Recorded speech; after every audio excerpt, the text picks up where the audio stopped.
Dalja e lumenjve Seman dhe Shkumbin në fshatrat Murrizë dhe Thanasa janë dy prej problematikave kryesore sot në qarkun Fier. Për shkak të prurjeve të larta, lumi Seman ka dal nga shtrati në fshatin Murrizë. Ka përmbytur qindra hektar tokë bujqësore brenda argjinaturave në Roskovec, Patose dhe Fier, si dhe ka prezencë uji në oborret e banesave. Edhe lumi Shkumbin ka dal nga shtrati dhe në fshatin Thanasa i ka kaluar nivelin e argjinaturës dhe ka prekur rreth 20 banesa. Shkumbini ka bo dëm 2 hektarë gjysë lak në kjo janë përrimi me. Kjeshtu i vjel pak, i me përfundu në gjdo gjo.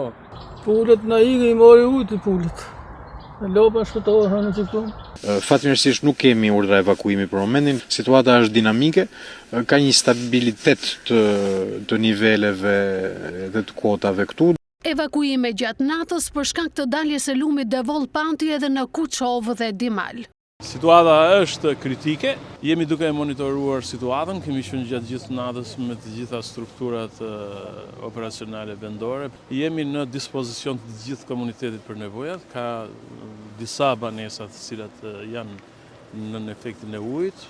Në bashkinë Shkodër, sipërfaqja totale e tokës bujqësore me prani uji vlerësohet rreth 525 hektar. Në obot, uji është prezent vetëm në afërsitë të oborreve, pa depërtim në banesa. Qarkullimi është i garantuar dhe realizohet me mjetet e ushtrisë. Niveli lumenjve bune drinja në kuota të kontrolluara. Ndërkohë vazhdon të jetë e bllokuar rruga Bog-Theth në qafthore, trashësia e borës arrin deri në 1.5 metra.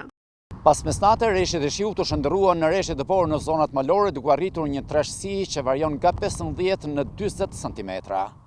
Gjithsesi, nuk pati probleme për sa i përket qarkullimit rrugor në akset nacionale. Rruga e Kombit vijon të jetë e qarkullueshme dhe pa probleme në të gjithë gjatësinë e saj. Edhe rrugët e tjera nacionale që lidhin Kuksin me Fusharsin, Kuksin me Peshkopin, Kuksin me Hasin dhe Kuksin e Shtevesin janë të qarkullueshme dhe pa probleme. Problematika mbartin sërish rrugët rurale në njësitë administrative në Kukës, Has e Tropoj.